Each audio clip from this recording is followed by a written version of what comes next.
Bismillah ar-Rahman ar-Rahim, au nom d'Allah, le gracieux, le miséricordieux. Et assalamu alaikum wa rahmatullahi wa barakatuhu. Que la paix et la bénédiction de Dieu soient sur toutes et tous. C'est une salutation islamique que les musulmans sont exhortés et conseillés à le faire. Je demande, Gorabakta, vous pouvez venir vous asseoir? Je ne pense pas que vous êtes sanctionné. Vous pouvez vous asseoir à ma place.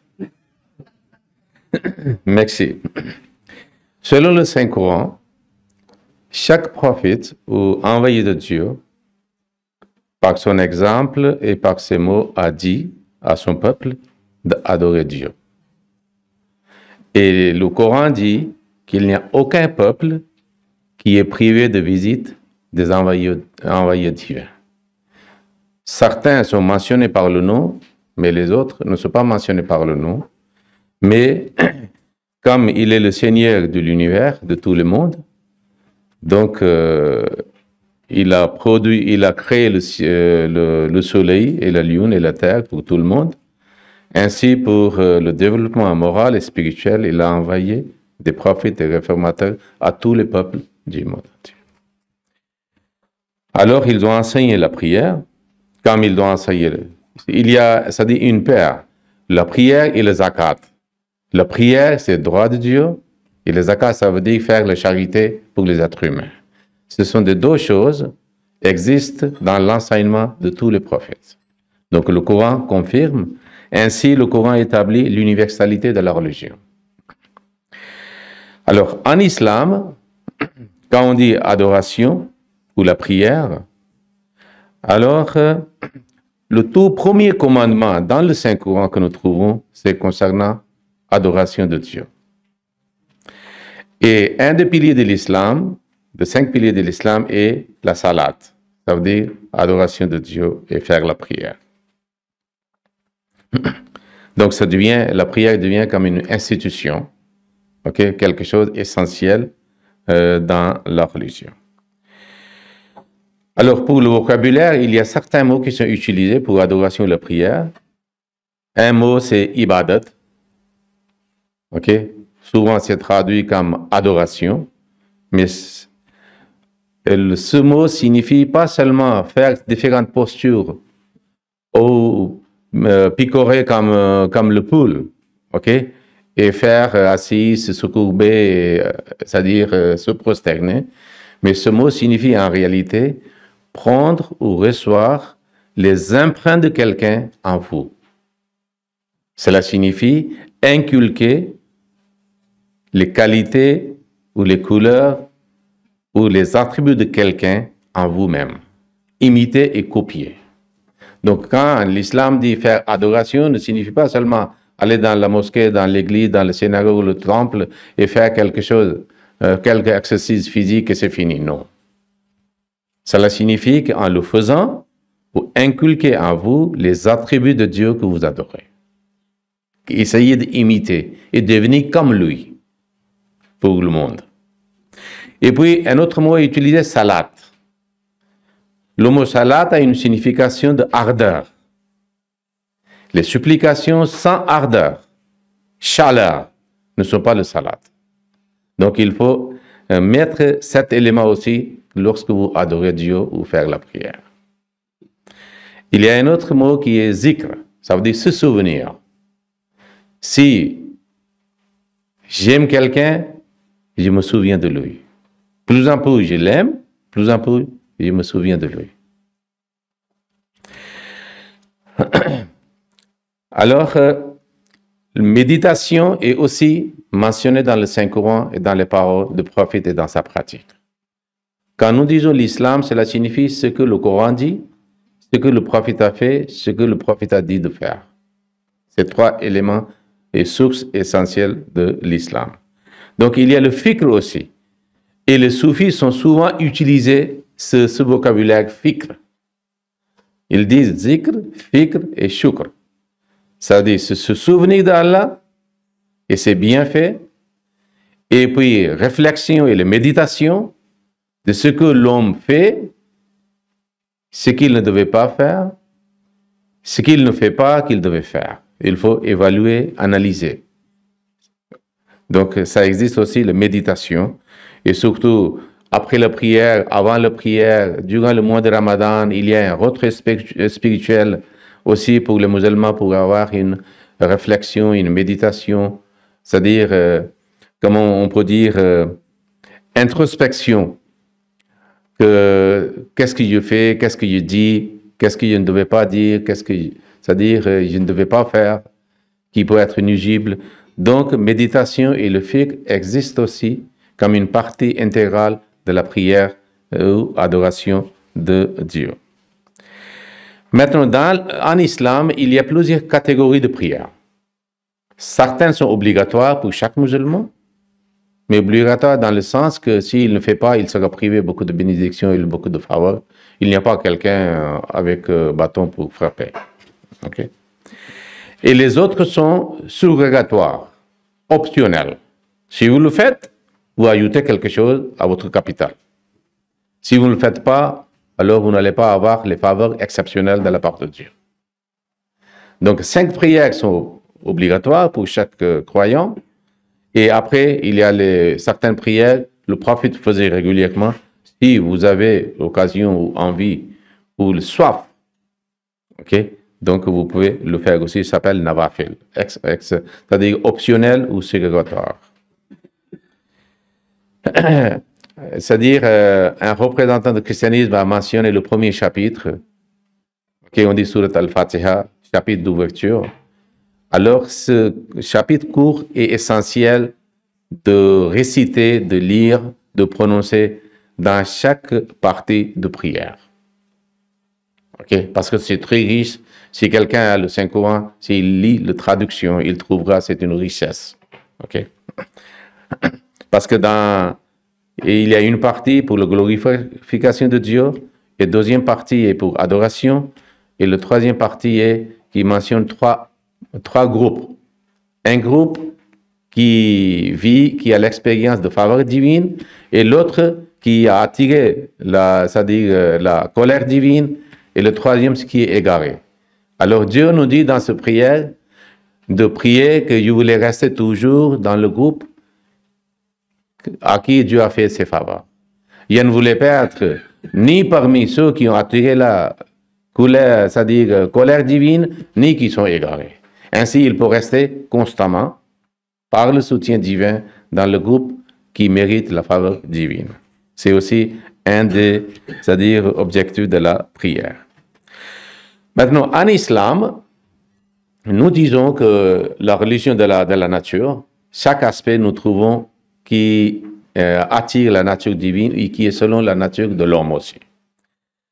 Par exemple, dans le monde, nous voyons, lorsque il y a des rassemblements des armées où ils voulaient faire un certain exercice ou une cérémonie quelconque, ils utilisent certains instruments pour faire une annonce.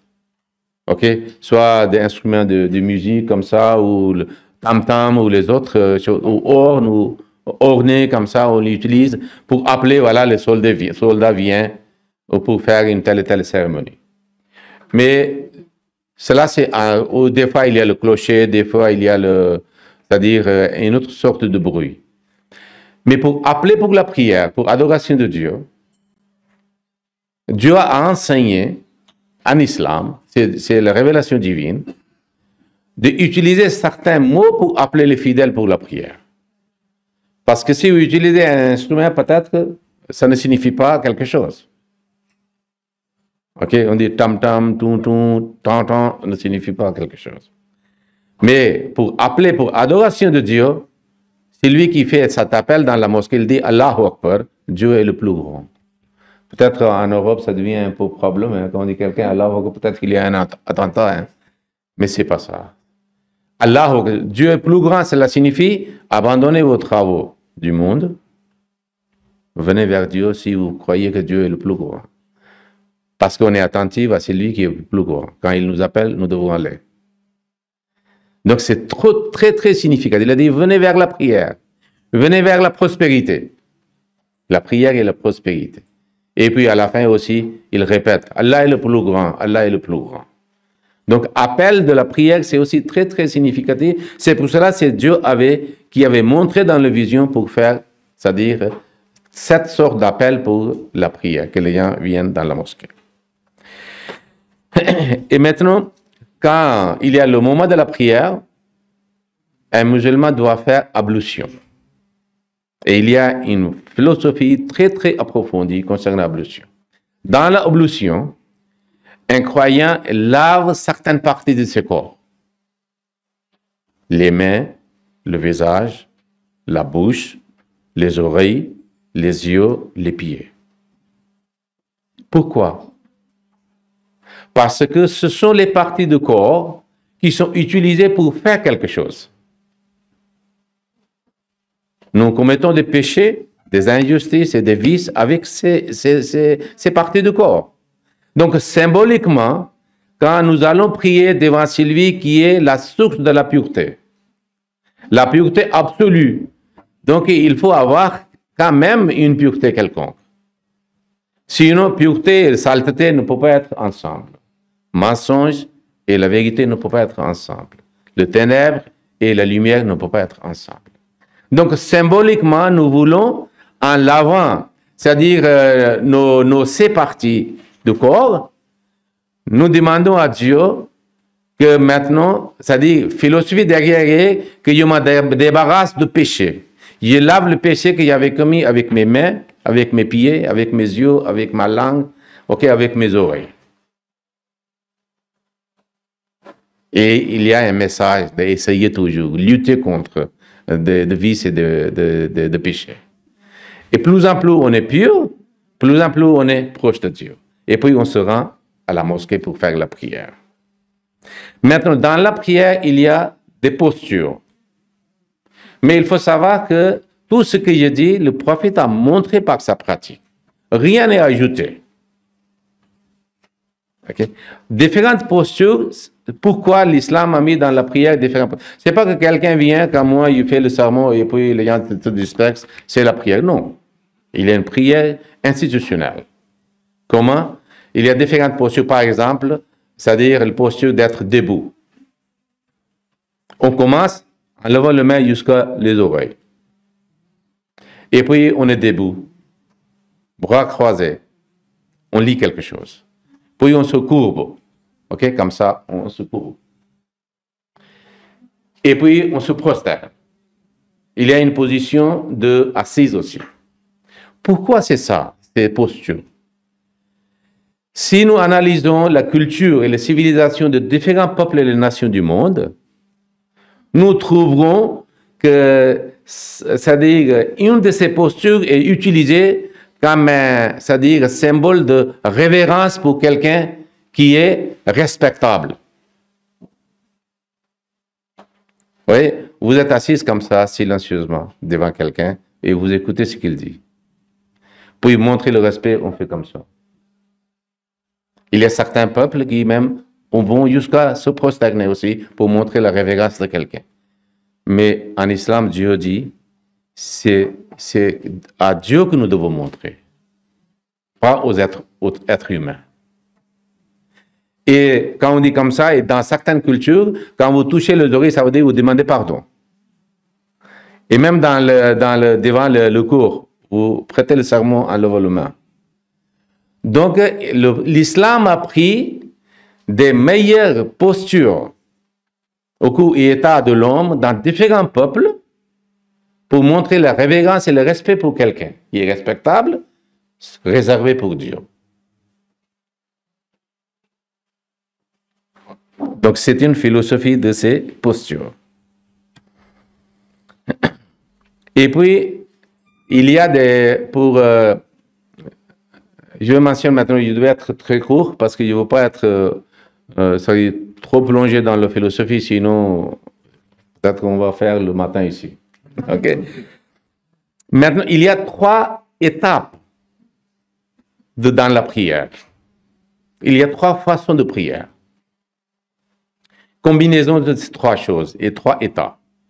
Premier, c'est la prière physique, avec les postures comme je vous ai montré. Si quelqu'un est allé dans la mosquée, le musulman prie, il peut le voir. c'est pas seulement yoga, hein, vous faites comme ça, exercice physique dans le, c'est-à-dire avec différentes machines que les gens font aujourd'hui pour se mincir, hein, ou se muscler.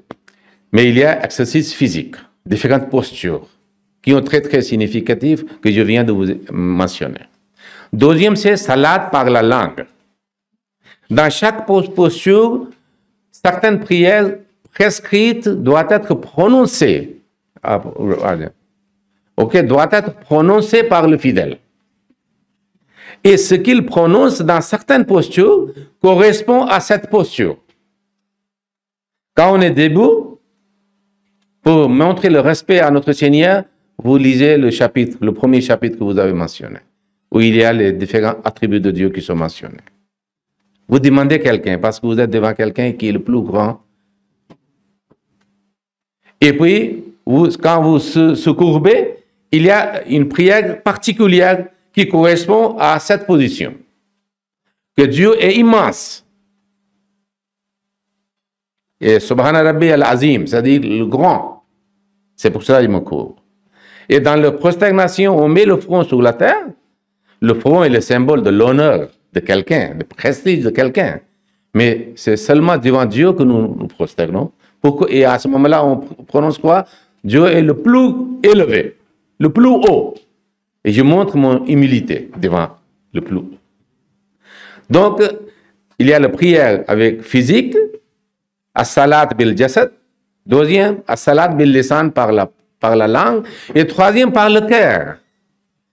La façon que votre corps et votre langue est debout, se courbe, se prosterné, votre cœur doit aussi être debout devant Dieu, se courber et se prosterner.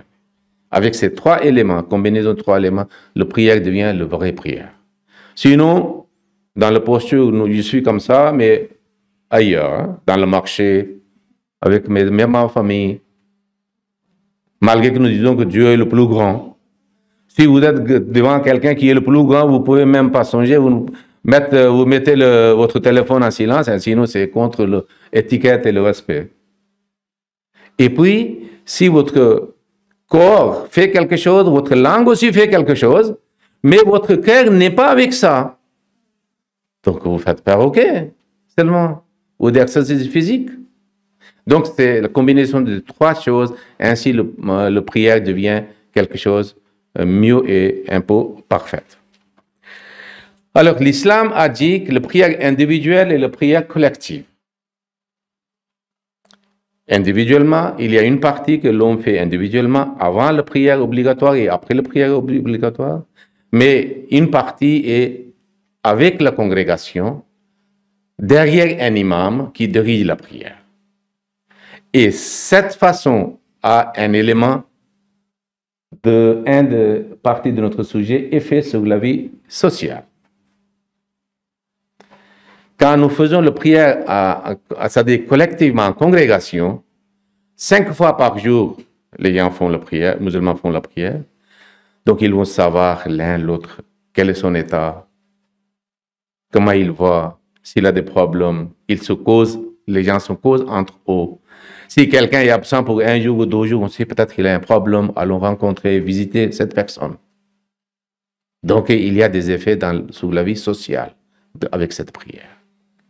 Et puis, pourquoi la prière, 5 prières? C'est une chose extraordinaire. Pourquoi 5 prières? Espérer que les Arabes avaient été l'habitude. Les gens pensent que peut-être les Polonais ou les Russes ou les Français boivent trop l'alcool ou le vin. Non, les Arabes dépassent tout. Avant le prophète de l'islam. 5 fois alcoolisme. 5 fois. Pour vivre un moment d'extasie. Il faisait ça. Mais l'islam a remplacé. L'homme a besoin de paix, de sérénité et avoir des moments d'extasie. 5 prières. Parce qu'avec la prière, vous allez obtenir la tranquillité, la sincérité de votre esprit. Il a donné la même chose 5 fois, mais une autre chose. Donc c'est le remplacement de quelque chose. Pas effacer tout de suite quelque chose. Ce n'est pas la méthode de réformer une société quelconque. S'il y a quelque chose de mauvais, donnez quelque chose à sa place qui est bon. Sinon, vous allez avoir quelque chose comme vacuum, quelque chose de vide. Ok. Mais, et pourquoi, encore, pourquoi 5 fois aussi? Nous voyons, c'est pour notre nourriture, pour notre âme, pour notre corps. Combien de fois on mange? 3 fois sont le repas principal. Hein? Et après, des fois, entre matin et le midi, et après, midi, entre midi et le dîner, par exemple, on prend quelque chose. Donc, au moins, c'est 5 fois on mange, on boit. Pour le corps qui va vivre seulement 80 ans, 90 ans maximum.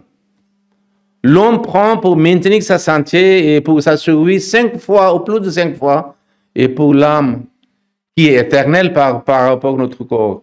Après avoir quitté notre corps, il va toujours continuer à vivre. Il n'a pas besoin de nourriture. Donc c'est lui qui ne mange pas, qui ne donne pas la nourriture spirituelle, cette âme sera affaiblie, peut-être malade, peut-être trouvée au seuil de la mort.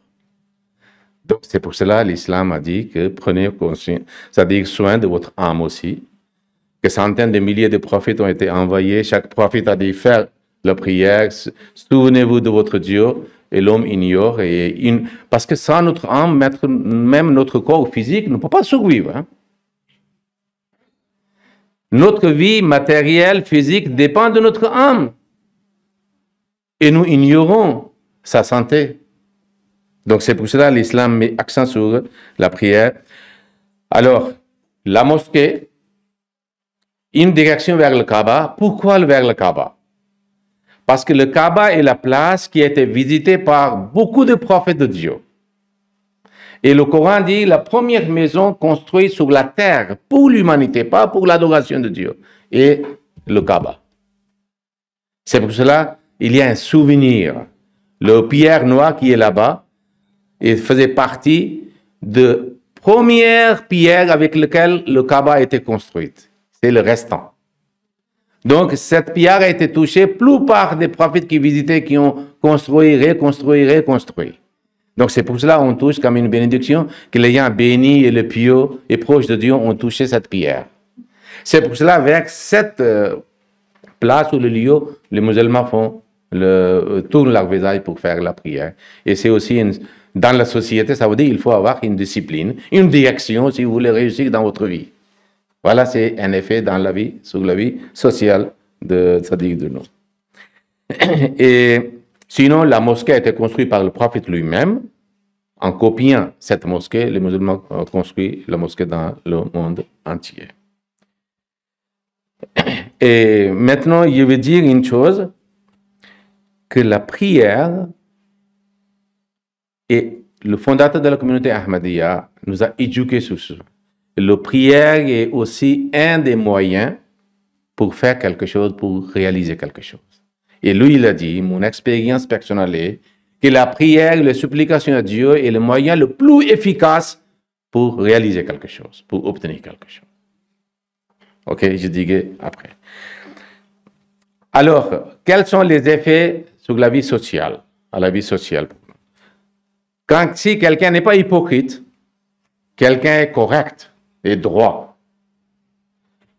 Quand il dit, c'est Allah qui est saint, c'est Allah qui est le plus grand, que j'adore, c'est Allah qui mérite les louanges, pas nous. Donc, dans la société aussi, l'homme doit montrer la même chose. Je ne suis pas grand. Je ne mérite pas d'appréciation et des éloges. OK? Et je ne suis pas pur. Donc, ainsi, les vices, par exemple, orgueil, médisance, haine, vanité, c'est-à-dire injustice et prétention, seront supprimés quand chacun de nous, celui qui adore Dieu, il dit que c'est Dieu qui est grand, moi je ne suis pas grand. C'est Dieu qui est pur, je ne suis pas pur. C'est Dieu qui mérite les éloges, pas moi. C'est Dieu qui possède toutes les bonnes qualités, pas moi. J'essaie de développer, j'essaie d'imiter et copier ses attributs. C'est pour ça que ces attributs sont mentionnés. À la fin, je dirais que des fois, c'est une mise au point. Les gens pensent que c'est la communauté Ahmadiyya qui fait cette déclaration que l'islam n'est pas répandu avec l'épée. L'islam est répandu avec ses qualités intrinsèques, inner qualités, qui a attiré le monde vers l'islam. Deuxième élément, c'est la prière efficace qui ont créé un changement dans le cœur des gens. Je donne deux exemples seulement. À la bataille de Badr, toute première guerre entre les musulmans et les Mecquois qui sont venus à Médine pour exterminer l'islam. Les gens pensent que ce sont les soldats qui ont fait la guerre et gagné la victoire. Non. Le prophète de l'islam, dans sa petite tente, a constamment, c'est-à-dire s'était absorbé et plongé dans la prière et la supplication à Dieu, que si aujourd'hui vous laissez détruire et exterminer une petite communauté de croyants et adorateurs, tu ne seras jamais adoré par quelqu'un dans le monde. Et la victoire a été gagnée dans cette petite tente par le prophète de l'islam à travers ses supplications à Dieu. Il y a eu une fois une guerre c'était à l'époque du deuxième calife, entre les musulmans et les autres peuples, qui n'étaient pas, c'est-à-dire croyants, comme les musulmans. Alors, leur chef a dit, l'empereur, a dit pourquoi les musulmans sont moins que vous, moins armés que vous. Vous êtes beaucoup plus armés, bien armés, vous êtes en quantité aussi beaucoup. Pourquoi? C'est eux qui remportent la victoire. Alors un vieux sage a été envoyé pour voir pendant la nuit ce que les musulmans font. Alors toute la nuit, il a passé à envoyer vérifier qu'est-ce qu'ils font. Et puis il est rentré le lendemain, il a dit, vous ne pouvez jamais gagner la guerre. Il a dit, pourquoi? Il a dit, le problème est que durant la journée, les deux font la guerre. Mais durant la nuit, vous buvez, vous faites les bêtises immorales, mais les musulmans, ils font toute la nuit adoration de Dieu. Vous ne pouvez jamais gagner la guerre. Donc c'est ça, la relation de quelqu'un avec Dieu, qui est omniprésent et omniscient et tout-puissant. Il partage sa puissance avec ceux qui sont proches de lui. C'est pour cela, le fondateur de la communauté Ahmadiyya a dit, c'est un petit extrait. Il dit, souvenez-vous l'événement merveilleux qui s'est produit dans le désert de l'Arabie, où des centaines de milliers de morts ressuscitèrent en quelques jours. Les Arabes étaient comme ça, sauvages, avant. Ressuscitèrent en quelques jours, où les corrompus de génération en génération furent empreints de la couleur divine, où les aveugles se mirent à voir, où par la langue des muets s'écoulèrent les connaissances divines. Il y eut lieu dans ce monde une révolution tellement inattendue qu'aucun œil n'avait vu, ni aucune oreille n'avait entendu auparavant. C'était les prières dans les nuits obscures d'une personne anéantie en Allah, en Dieu, qui crièrent une clameur dans le monde et démontrèrent des merveilles qui paraissaient impossibles à cette personne illettrée et indigène. Merci beaucoup de votre attention.